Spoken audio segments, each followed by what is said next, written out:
Hello bachcho, let's see the question. The question says the temperature of air in 900-meter long tunnel varies linearly from 100k at one end to 900k at another end. If the speed of the sound in air is 400k is 3600 meter per second, then time taken by the sound to cross the tunnel is k seconds. Find 2k. तो question में हमें basically क्या बोला गया है?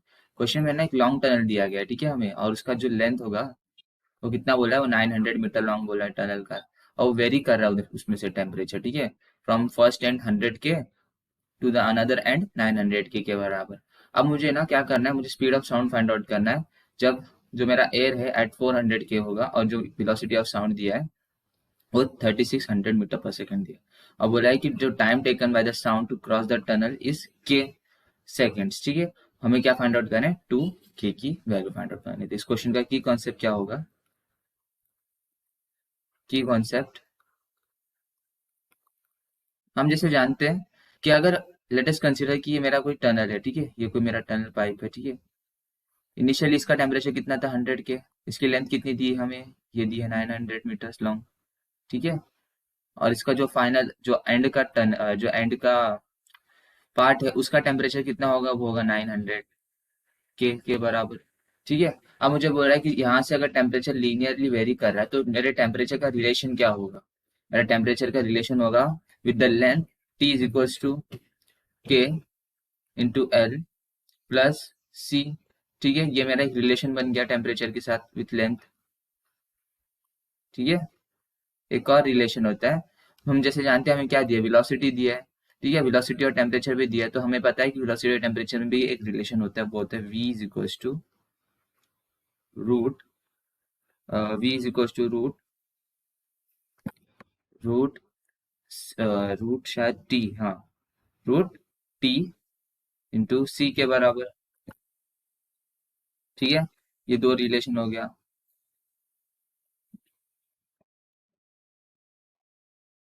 ये एक हो गया, ये दूसरा रिलेशन हो गया हमारा, ठीक है। क्योंकि हमें क्या बोला था, 400 के, क्योंकि हमें दिया गया था टेम्परेचर और वेलोसिटी, तो यहाँ से मुझे पता चल रहा था कि यहाँ पर मुझे शायद ये भी रिलेशन का वर्क हो सकता है, इसलिए मैंने इसको बता दिया की कॉन्सेप्ट में, ठीक है। तो सबसे पहले अगर हम देखें,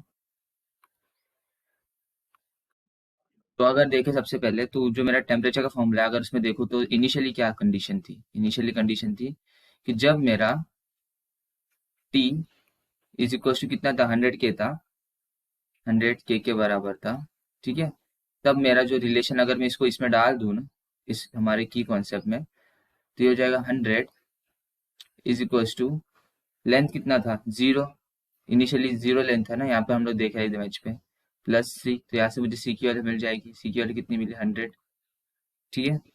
अगर इसको हम लोग वापस से पुट करें हमारे की कॉन्सेप्ट में, इसको C1 ले लेते हैं, ठीक है, इसको कुछ नहीं तो ओवरलैप कर जाएगा क्योंकि ये दोनों सी अलग अलग है, ठीक है। इसको C1 ले लेते हैं। तो अगर फर्दर देखें तो हमने निकाला पहले कंडीशन के लिए जब हमारा 100k था टेम्परेचर, सेकंड कंडीशन के लिए जब हमारा टेम्परेचर कितना था, 900k, 900k, ये केस वन हो गया, ठीक है, ये केस वन, ये केस टू, ठीक है। जब 900k था तो 900 is equals to K into length कितना था, 900 मीटर था, ठीक है, प्लस सी कितना था, इसमें सी था 100 के बराबर, ठीक है। अगर यहाँ से हम लोग सॉल्व करें तो मुझे के की वैल्यू मिल जाएगी, यहाँ से के इज इक्वल्स टू 8/9 के बराबर, ठीक है। तो यहाँ से मुझे के की वैल्यू मिल गई कुछ इतनी। अगर नेक्स्ट स्लाइड में देखते हैं तो अभी फर्दर हम लोग ने क्या किया, के को फाइंड आउट कर लिया। अब हम क्या करते हैं, जो के की वैल्यू है ना, हमारे जो पुराना फॉर्मूला है उसमें पुट कर देते हैं।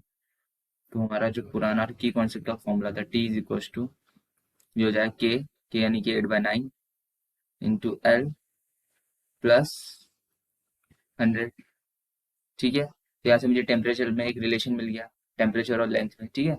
अब हम जैसे जानते हैं, हमने जो पिछले बार डिस्कस किया था हमारा, इसको मैं ब्रैकेट में डाल देता हूँ, हमें एक रिलेशन मिला, ठीक है, टेम्परेचर और लेंथ का।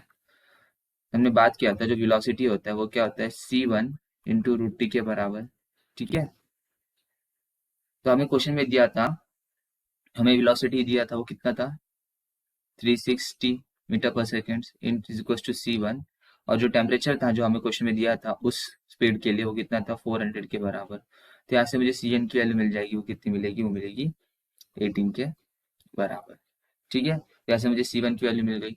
अगर हम वापस से अगर इसको पुट करें, ठीक है, अगर मैं इसको देखूँ अभी इधर पे, तो ये हो जाएगा v is equal to C one की वैल्यू कितनी थी 18 रूट ऑफ टी। ठीक है, तो अगर मैं जानता हूँ कि अगर मेरा जो वेलोसिटी हो क्या है, लेंथ के साथ क्या हो रहा है, चेंज होते जा रहा है, क्योंकि टेम्परेचर भी चेंज होते जा रहा है। तो ये हो जाएगा D L upon D T. Velocity को मैं ऐसा भी लिख सकता हूँ, D x upon D T भी लिख सकते हैं, D L upon D T भी लिख सकते हैं, इंटू 18। ठीक है, और टेम्परेचर का रिलेशन यहाँ से मिला, तो इसको मैं पुट करूंगा यहाँ पर, तो ये हो जाएगा रूट के अंदर 8/9 एल प्लस 100। ठीक है, फर्दर मैं इसको क्या करूंगा, सॉल्व करूंगा। अभी क्या, इसके बाद मुझे इसको मैं क्या करता हूँ, इसमें से 9 को मल्टीप्लाई कर देता हूँ इस दर पे 900, और अपन 9 इसको बाहर निकाल के हो जाएगा 6 के बराबर, वैसे करता हूँ। तो फिर उससे पहले ये लेता हूँ D L upon D T is equals to 18 divided by 3 root के अंदर ये हो जाएगा 8L प्लस 900, क्रॉस मल्टीप्लाई कर दिया बस मैंने। ठीक है, हो जाए 3 1 3 6। ठीक है, अब क्या करना है, उसके बाद इंटीग्रेट करना है बस दोनों तरफ। ठीक है, तो हो जाएगा integration of D L is equals to 6 integration of 6 D T, और ये जो एल वाली टर्म है वो नीचे आ जाएगी। ठीक है, इधर इसको बराबर लिख दो, एल वाली टर्म को नीचे ले लेते, क्या आ जाएगा, रूट के अंदर 8L प्लस 900। ठीक है, और इसका भी इंटीग्रेशन करना है हमें। अब अगर दोनों तरफ इंटीग्रेट कर देंगे हम, इसका रिजल्ट क्या आएगा हमारा, ये आ जाएगा। उससे पहले हम लोग क्या करते हैं कि ये ना ऊपर नीचे 8 से मल्टीप्लाई कर देते हैं, जिससे हमारी कैलकुलेशंस थोड़ी इजी हो जाएगी। ठीक है, हमें पता है डेफिनेट इंटीग्रेशन की प्रॉपर्टीज, उसको अपन अप्लाई कर सकते हैं यहाँ पे। तो ऊपर नीचे पहले 1/8 से मल्टीप्लाई करेंगे, ये 8, ये 8 DL, ये अंदर रूट के 8L plus 900 is equals to, ये हो जाएगा 6 dt के बराबर। ठीक है, नेक्स्ट स्लाइड में देखिए, आफ्टर इंटीग्रेशन, आफ्टर इंटीग्रेशन क्या होगा, जो मेरा आंसर निकलेगा वो होगा 1/8 इंटू 2 रूट के अंदर 900 प्लस 8x। ठीक है, इसकी लिमिट्स कितने से कितनी होगी, इसकी लिमिट्स होगी, जो हमारी लेंथ थी, लेंथ कहाँ से कहाँ तक थी वेरी कर रही थी, 0 से 900 तक, तो 0 से 900 तक लेंथ हमारी वेरी कर रही थी, इज इक्वल्स टू ये हो जाएगा 6 इंटू टी, और टाइम कहाँ से कहाँ तक का वेरी कर रहा था, 0 से टी।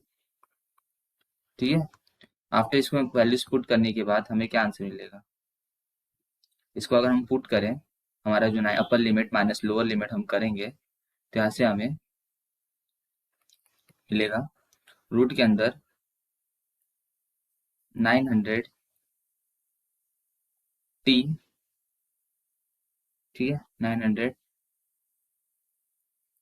टी, ये टी यहाँ पर नहीं आएगा, ये पूरा मिटा देता हूँ, यहाँ पर आएगा रूट के अंदर, इसमें आएगा रूट के अंदर 900 प्लस 8 इंटू 900। ठीक है, ये अपर लिमिट पुट करने के बाद माइनस जब हम लोअर लिमिट पुट करेंगे, आ जाएगा रूट के अंदर 900 इज इक्वल्स टू 60। ठीक है, तो आफ्टर सॉल्विंग दिस, अगर इस पूरे कैलकुलेशन को सॉल्व करेंगे, तो यहाँ से मुझे टी की वैल्यू मिल जाएगी 5 सेकेंड्स के बराबर, और हमें यही फाइंड आउट करना था, टाइम टाइम। ठीक है, तो hope you understand this question, best of luck, thank you.